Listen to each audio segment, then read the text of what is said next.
kesempatan siang hari ini kita kembali lagi menemani aktivitas sahabat-sahabat pojok alit semuanya. Eh, Selanjutnya untuk pertemuan kita atau sesi kita kali ini kita sedang ditemani oleh Kang Agus. Agus aja. Ya. Kang Agus. Beliau adalah koordinator pendamping program Keluarga Harapan atau PKH. Nah, melihat status dan peran beliau, tentu kita sudah paham apa yang akan kita bicarakan pada konten kita hari ini. Kita langsung saja berbicara atau berbincang-bincang.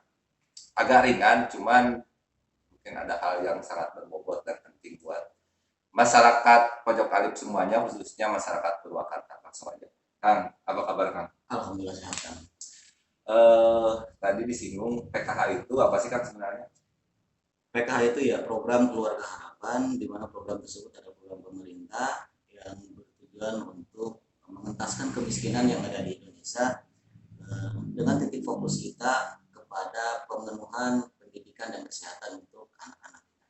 Artinya program PKH ini dia menyasar bukan hanya dalam ranah kemiskinannya saja, tetapi di sana juga harus ada kategori-kategori yang menjadi pemenuhan atas penerimanya KPM-KPM yang akan dibantu oleh program PKH. Jadi antaranya dia harus masyarakat itu, kalau kita bahasa sebutnya KPM, keluarga penerima manfaat, KPM tersebut dia harus mempunyai kategori baik itu dari pendidikan maupun kesehatan ataupun kesejahteraan sosial. Nah, itu ada kategori-kategori khusus berarti untuk atau sebagai penerima manfaat dari program ini, berat dalam hal ini masyarakat dalam tanda kutip kurang mampu. Nah, untuk selanjutnya Kang, tadi disinggung di awal ada peningkatan kapasitas dalam hal ini pendidikan dan kesehatan. Kan ada program ini Kang, apa? Indonesia Pintar, KIP kuliah misalkan. Terus di kesehatan juga ada. Nah, itu kira-kira peran si pendamping ini dalam dua wilayah kebijakan tersebut gimana? Nah, justru para penerima PKH itu dia merupakan komponen terkecil dari sebuah lingkaran-lingkaran besar dalam konteks kemiskinan yang ada di Indonesia. Artinya si KPM penerima PKH dia juga harus mendapatkan KIP, ya. Dia juga harus mendapatkan dia juga harus mendapatkan subsidi-subsidi yang lain, atau mungkin sekarang dia juga harus mendapatkan bansos sembako. Kecuali ketika sekarang pada masa COVID, maka penerima PKH itu tidak boleh menerima bansos COVID yang lain. Jadi ya peran serta pendamping di sana sangat vital. Dia harus bisa memberikan advokasi kepada KPM-KPM yang didampinginya agar dia bisa si KPM tersebut bisa mendapatkan komplementaritas bantuan. Jadi selain menerima bantuan PKH, anaknya juga yang sekolah itu harus mendapatkan KIP. Nah, itu. Nah, kira-kira apa aja sih Kang program yang turun dari pemerintah RI untuk mengentaskan kemiskinan ini? Ya, tentu banyak program yang diluncurkan oleh pemerintah untuk pengentasan kemiskinan yang ada di Indonesia. Mungkin saking banyaknya dari berbagai macam kementerian, karena yang saya tahu bukan hanya Kementerian Sosial saja yang konsen terhadap masalah kemiskinan, dari Kementerian Desa juga ada, dari Kementerian Koperasi juga ada gitu. Tapi ya konsennya ketika di Kementerian Sosial, maka kita terfokus pada pertama mungkin PKH, kedua bansos sembako, yang ketiga mungkin dari Dirjen Daya Sos itu ada yang namanya SIMU. Jadi SIMU itu ya direktur di bawah Kementerian Sosial, cuma itu dirjennya beda dengan kita. Kalau di Linjam Sos itu ya kita fokusnya ke bantuan sosial PKH. Nah, itu nah kita lanjut dengan capaian-capaian di Purwakarta sendiri Kang. Kira-kira dari program pertama kali ini diluncurkan PKH ini sampai sekarang sudah apa saja sih yang dilakukan? Ya, capaian-capaian di Purwakarta, PKH sendiri masuk ke Purwakarta di tahun 2013. Artinya sekarang sudah menginjak tahun ke-7. Kalau se-Indonesia, PKH itu dari tahun 2007. Tetapi masuk ke Purwakarta program ini di tahun 2013. Nah, capaian-capaiannya itu yang sudah kita dapatkan dan sudah kita raih, alhamdulillah dari tahun ke tahun kita selalu ada inovasi-inovasi tersendiri di Kabupaten Purwakarta, baik itu dari segi pembudayaannya, baik dari segi pendidikannya, ataupun dari peningkatan sosial ekonominya.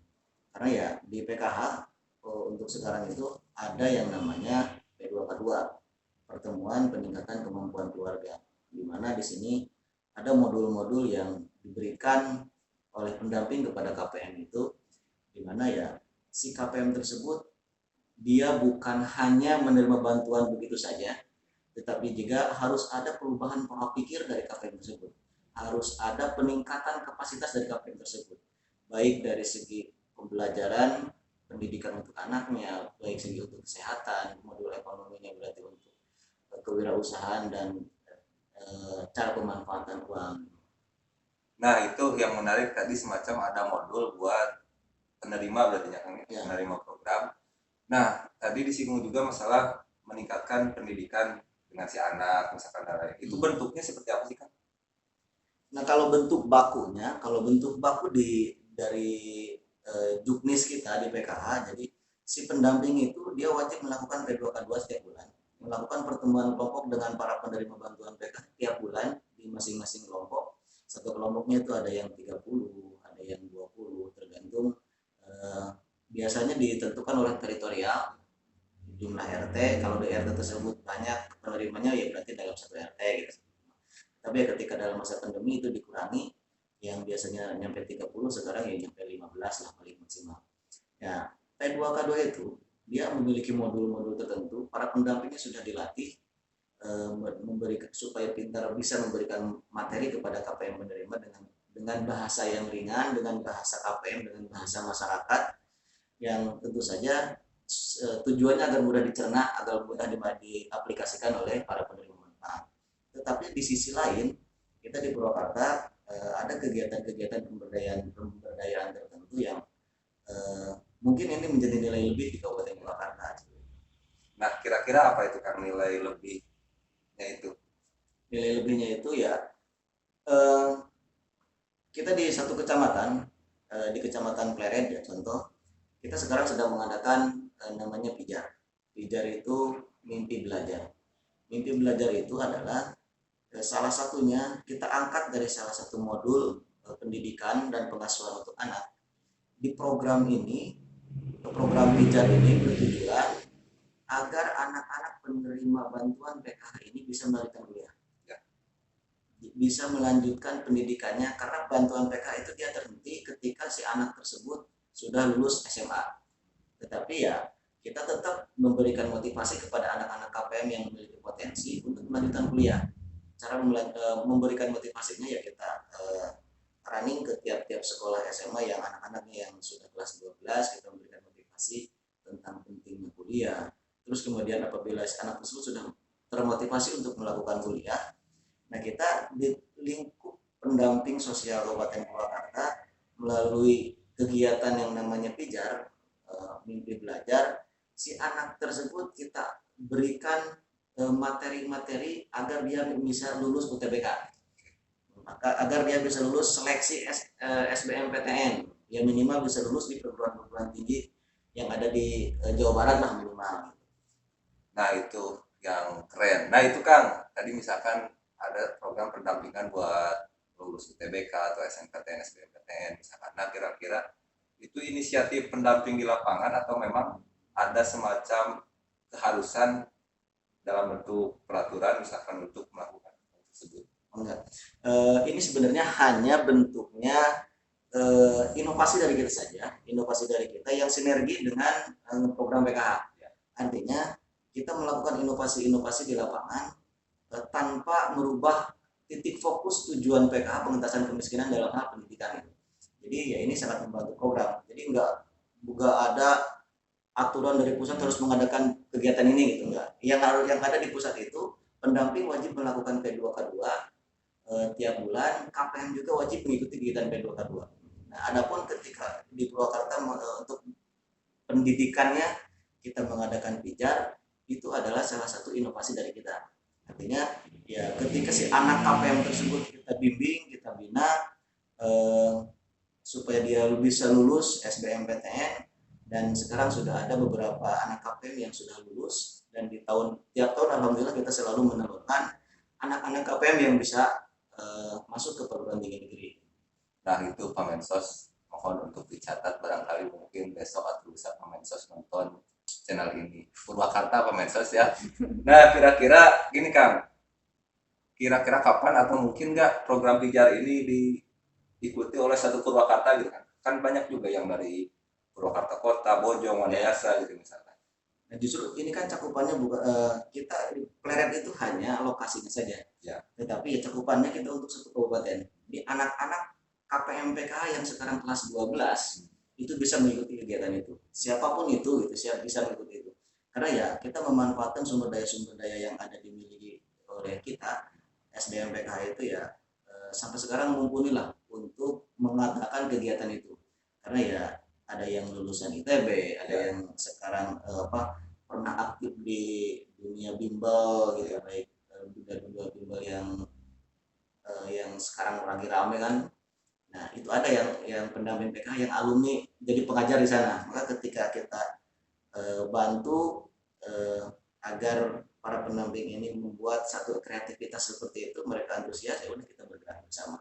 Ya mudah-mudahan ini salah satu langkah awal kita untuk pengentasan kemiskinan melalui jalur pendidikan, karena saya yakini ketika anak-anak memiliki pendidikan yang tinggi itu akan sedikit lebih maju dan terbebas dari kemiskinan. Minimal ketika orang tuanya sekarang masih ada dalam zona kemiskinan, tetapi ketika mempunyai anak yang memiliki pendidikan yang lebih tinggi, dia akan bisa mengangkat martabat dan ekonomi kondisi keluarganya. Nah, itu yang harus kita catat semuanya. Pendidikan menjadi salah satu faktor penting untuk mengentaskan kemiskinan. Salah satunya dengan program tadi di Pijar ya Kang ya, namanya Pijar. Nah, untuk sebelum kita lebih lanjut memperdalam tentang program ini, kira-kira jumlah warga miskin mulai dari 2013 PKH masuk sampai sekarang ada penurunan atau seperti apa Kang kira-kira? Nah, kalau jumlah warga miskin, kalau seandainya kita berbicara tentang PKH aja ya, PKH itu dia menyasar kepada para penerima yang masuk ke desil 3 ke bawah. Itu perhitungan desilnya itu ada di BPS, ada di sekarang kalau di Pusdatin. Nah, kita cuma di tahun 2013 kita hanya 16.000 penerima bantuan PKH. Artinya itu belum bisa mengcover semua warga Kabupaten Purwakarta yang masuk dalam kategori desil itu. Tetapi ketika sekarang itu sudah bisa mengcover semuanya, sehingga di tahun 2020 ini kita sudah ada 30 ribuan. Kita ada 30.182 KPM para penerima bantuan PKH. Dan saya pikir ini sesuai dengan target dari Kemensos dan dari Pak Presiden bahwa target penerima PKH itu 10 juta KPM seluruh Indonesia. Dan mudah-mudahan ada lagi wacana dari Pak Presiden, katanya PKH itu harus sampai ke menyasar ke angka 15 juta. Artinya itu bukan angka-angka penambahan itu bukan berarti tingkat kemiskinan bertambah. Ya. Bukan berarti tingkat kemiskinan kita yang bertambah. Kecuali kalau sekarang ya pada dalam kondisi pandemi ini kan kita nggak tahu tingkat kemiskinannya seperti apa gitu. Pengaruh dari pandemi Covid ini. Cuma ketika ada peningkatan penerima bantuan PKH itu tidak garis linear dengan angka kemiskinan yang bertambah. Tetap capaian pemerintah itu kemarin itu sudah turun. Kita itu sudah turun digit angka kemiskinan sudah turun melalui berbagai macam bantuan yang diberikan oleh Kemensos. Nah, itu ada yang harus kita luruskan bersama. Jadi semakin banyak yang di cover itu bukan berarti kemiskinannya semakin banyak, tapi memang ada permasalahan mungkin data ya Kang ya. Tumpang tindih data misalkan, atau yang banyak hal tentang itulah yang jelas mungkin kemiskinannya tadi sudah turun beberapa digit. Nah, untuk lebih lanjut nih Kang, program ini apakah misalkan dari Pemprov atau dari Pemkab juga ada semacam sinkronisasi program, atau misalkan Pemkab mau menyalurkan apa melalui para pendamping PKH misalkan?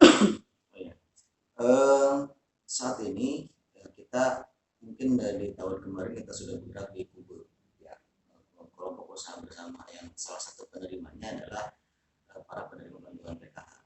Kubur ini ya dalam bentukan satu kelompok, dia ada 10 orang penerima, masing-masing penerima mendapatkan 2 juta rupiah. Itu juga bantuannya sehingga melalui bantuan ini upaya dari sinkronisasi program ini harus dirempuh oleh semua kalangan.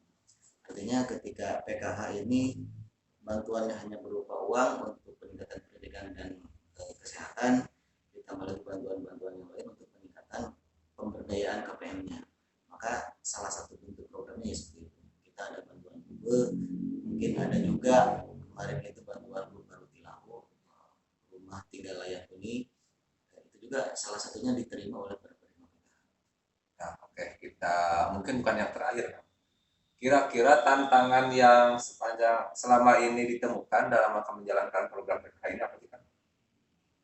Tantangannya ini, tantangan yang dilakukan ini kadang-kadang ketika kita di lapangan untuk menjalankan program, tidak semuanya kalangan bisa menerima program tersebut.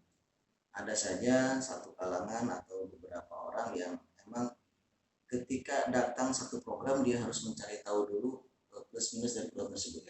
Tentu saja kita bisa memberikan sosialisasi kepada mereka bahwa program kita ini adalah program yang menurut kacamata saya ini adalah program yang sangat mulia, karena program ini dia memberikan bantuan kepada masyarakat miskin, tetapi bantuannya bukan hanya berupa cuma-cuma saja, tetapi di sana ada kewajiban-kewajibannya. Beda dengan bansos-bansos yang dulu, ketika bansos hanya berupa pemberian uang, udah aja pemberian uang. Tapi di PKH ini, kenapa PKH bisa bertahan dari tahun 2007 sampai dengan 2020 sekarang? Karena PKH ini dia mensinergikan beberapa kegiatan, beberapa program yang ada sehingga bisa menjelma menjadi satu program yang cukup unik. Karena di PKH ini ada pemberdayaan, di PKH ini ada tujuan untuk merubah pola pikir masyarakat. Ada kegiatan P2K2 yang berisi tentang modul-modul yang cukup dari 5 modul itu cukup menarik untuk dikaji oleh kita, sehingga ini bertujuan untuk merubah mindset masyarakat, mindset para penerima PKH bahwa bantuan itu bukan hanya sebatas uang saja yang diterima, tetapi mereka juga harus bisa memproyeksikan diri mereka untuk beranjak dari kemiskinan yang sekarang memiliki taraf yang baik lagi. Nah, itu teman-teman, kemiskinan itu bukan hanya tentang angka, tapi pada akhirnya tentang mental atau mindset. Kalau begitu nggak, Kang? Iya, iya. Nah, itu. Untuk selanjutnya, Kang, barangkali kan saya tinggal di Wanayasa, Kang. Di sepanjang COVID ini memang kan bantuan itu banyak. Ya. Dari mulai dana desa dan lain termasuk dari program kita ini. Kira-kira kan terjadi banyak tumpang tindih data, kadang ada yang satu masyarakat penerima banyak menerima dari bantuan-bantuan lain, kadang yang enggak sama sekali gitu, Kang. Nah, kira-kira permasalahan itu seperti apa sih, Kang, penyebab dan solusinya kan seperti apa menurut Kang? Penyebab dari tumpang tindih data penerima bansos terutama sekarang di masa COVID ini banyak banget bansos yang berdatangan, baik itu bansos PKH, bansos PKH juga ada penambahan KPM, terus bansos sembako juga ada penambahan KPM gara-gara COVID, terus ada lagi bansos dari provinsi yang berupa sembako sama uang, terus ada juga bansos dari Kemensos yang berupa uang yang ditransfer itu yang juga Rp600.000, ada juga bansos dari dana desa. Nah, kenapa terjadi kondisi-kondisi di lapangan yang seolah-olah itu menjadi carut-marut dalam masalah data? Pertama, dalam kacamata yang saya sendiri, ketika berurusan dengan data, kita tahu bahwa di Indonesia itu data yang digunakan itu adalah data DTKS, data kesejahteraan sosial terpadu. Nah, data tersebut itu harusnya diupdate oleh desa itu periodik, diupdate terus-menerus secara periodik. Dan sekarang itu sebenarnya tanggal 22 Juli itu adalah deadline-nya updating data DTKS. Jadi dalam surat terbaru dari Kemensos itu per tanggal 22 ini adalah closing-nya update data DTKS.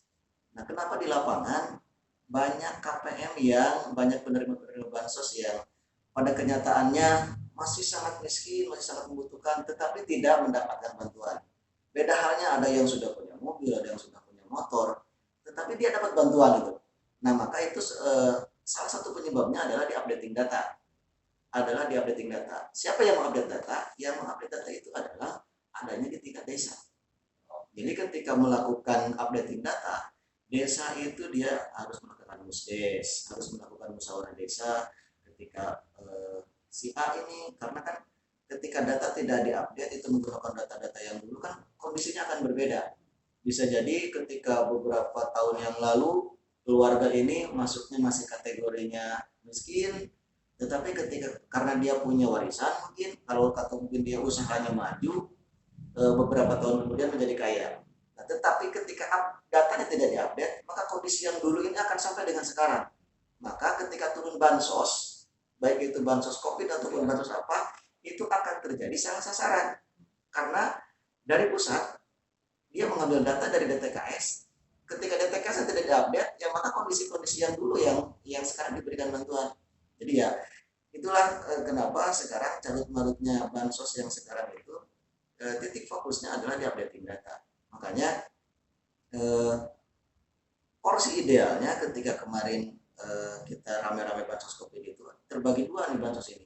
Ada bansos yang datanya belum berasal dari DTKS, ada bansos yang datanya berasal dari non DTKS. Jadi DTKS itu diambil dari datanya Pusdatin, dia ambil data secara langsung dari data Pusdatin bahwa inilah penerima bantuan. Ada lagi non DTKS. Siapa yang non DTKS? Non DTKS itu adalah kewenangan dari daerah. Kewenangan dari daerah diusulkan untuk menerima bansos. Nah, non DTKS itu bisa muncul karena data DTKS-nya tidak kevalid. Gitu. Harusnya ketika data DTKS di Indonesia itu sudah valid dan hanya menggunakan satu data, ketika bansos apapun turun nggak usah lagi ada data non DTKS, cukup saja dengan data DTKS. Cuma ya dari pusat juga memahami kenapa kok bisa carut marut data seperti ini. Bahkan dulu sempat viral kan di TV-TV ada anggota dewan yang mendapatkan bansos gitu ya, karena ya di DTKS dia masih tercantum gitu, padahal di DTKS sudah tahun berapa mungkin. Nah makanya eh, eh, sebulan ke belakang itu Kementerian mengeluarkan surat harus melakukan proses updating data DTKS dan deadline-nya itu sebetulnya tanggal 22 Juli. Berarti hari ini. Hari ini itu sudah closingnya DTKS gitu, data DTKS. Nah itu ya teman-teman semuanya, mungkin untuk aparat desa, pemerintahan di desa, hari ini adalah deadline untuk pengisian atau updating data DTKS di Kementerian Sosial. Ya. Kementerian Sosial. Terakhir Kak, kira-kira ada isu atau wacana bukan yang masuk ke hari ini agak ramai gitu, bagaimana disatukannya antara program PKH dengan program pendamping desa. Jadi kemungkinan akan disatukan jadi pendamping pembangunan atau apa gitu. Kira-kira menurut Akang seperti apa? Ya sejauh yang saya pahami bahwa PKH dengan dana desa atau dengan pendamping desa titik fokusnya sama. Target utama yang harus kita rubah mindsetnya sama, yaitu warga masyarakat yang ada di desa tersebut. PKH ya tujuannya keluarga itu, pendamping desa dengan program dana desanya ya tujuannya ke desa itu. Maka ketika ada sinkronisasi, ketika ada harmonisasi antara PKH dengan pendamping desa, saya pikir itu sangat bagus sekali. Dan, supaya kita ada satu komando di atas untuk proses pengentasan kemiskinan itu lebih cepat. Karena ya apabila satu keluarga dirembuk oleh beberapa program, menurut rasionalisasi saya, ketika satu keluarga dirembuk oleh beberapa program, dia akan lebih cepat terangkat. Beda halnya ketika programnya masing-masing. PKH ya berjalan dengan PKH-nya, pendamping desa ya berjalan dengan dana desanya. Yang mungkin itu sinkronisasinya agak jauh. Tetapi ketika di atasnya ada satu komando melalui program pendamping pembangunan yang namanya itu yang baru, itu akan menjadi lebih sinergi ketika kita di bawah, agar tujuan-tujuan utama dari pemerintah ini dengan menggelontorkan dana yang tidak sedikit itu bisa cepat tercapai. Nah itu berarti mungkin kapan-kapan kita akan ngobrol juga dan mungkin ngobrol bareng Kak dengan pendamping desa mungkin ya pendamping desa nggak apa-apa Kang. Gak apa-apa. Ya, Ya, siap. dalam rangka meningkatkan sinergitas khususnya di bawah di akar rumput kan nggak tahu kalau di atas mah mungkin ya Sudah mungkin sinergi lah, sudah sudah bersinergi kalau di atas. Nah mungkin di bawah kita perlu mensinergikan ulang antara kader PKH dengan kader pendamping desa. Bisa kan? siap. Ya. Insya Allah siap. Nah itu eh, apa pertemuan kita pada kali ini. Untuk lebih lengkapnya mungkin nanti akan dieksplorasi lebih dalam mengenai program bicara tentang pemberdayaan pendidikan kan. Bagaimana di Pleret ada pijar misalkan untuk lolos SBMPTN dan lain-lain. Kira-kira hal apa saja selain program pendidikan misalkan peningkatan ekonomi atau kesehatan untuk di Purwakarta sendiri? Nah, untuk di Purwakarta sendiri kita kegiatan pemberdayaannya ada selain dari yang disebutkan berupa kubu itu, kita juga memiliki apa ya, satu wadah yang itu bisa dijadikan sebagai model inkubasi bisnisnya para KPM PKH. Jadi di sana di wadah tersebut kita memberikan pelatihan-pelatihan untuk para KPM, baik itu pelatihan secara substansional langsung kepada teknis pembuatan minimal pembuatan kue, pembuatan geramak dan lain sebagainya, pembuatan kuku dan lain sebagainya, juga teknik-teknik pengemasan yang ada di dalamnya. Dan itu kita akan running lagi setelah kemarin kita dalam masa pandemi ini karena tidak boleh ada kumpul-kumpul. Nah, jadi otomatis proses-proses pelatihan-pelatihan yang sudah kita rancang itu terhenti. Tapi ketika kita sekarang nih dengan kondisi ini normal, kita akan kembali adakan itu dengan proses-proses dan dengan sistem-sistem kenormalannya itu. Jadi kita akan kembali mudah-mudahan di running di bulan Agustus atau di bulan September kita akan adakan lagi pelatihan-pelatihan KPM. Tentu saja itu KPM-KPM yang sudah memiliki usaha karena kita bukan lagi yang mendidik dari nol, tapi kita KPM yang sudah memiliki usaha minimal contoh lah ada KPM yang sudah memiliki bisnis, dia memiliki usaha kerupuk. Nah, kita akan coba kerupuk itu pertama kita kaji dari PIRT-nya. Ketika si KPM tersebut belum punya PIRT ataupun belum punya sertifikat halal, maka kerupuk tersebut diadvokasi oleh pendamping agar PIRT-nya keluar, agar sertifikat halalnya bisa diurus.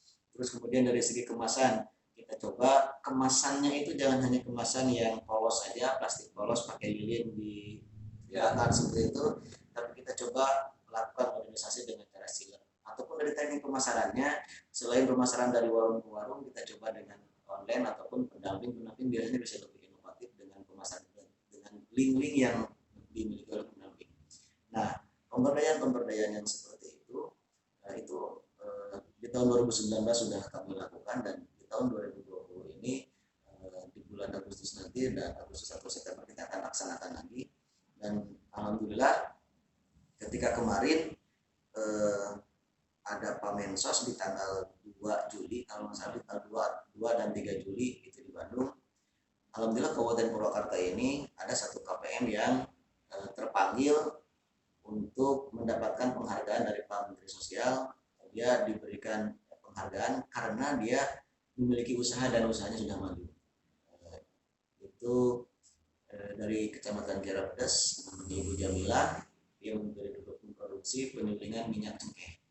Nah, minyak cengkehnya itu di tahun 2019 kemarin kita sudah presentasikan itu di tingkatan provinsi dan mendapat penghargaan juga dari Gubernur di Jawa Barat. Dan di tahun 2020 kemarin di bulan Juli, di awal banget bulan Juli, dia mendapatkan penghargaan dari Pak Mensos.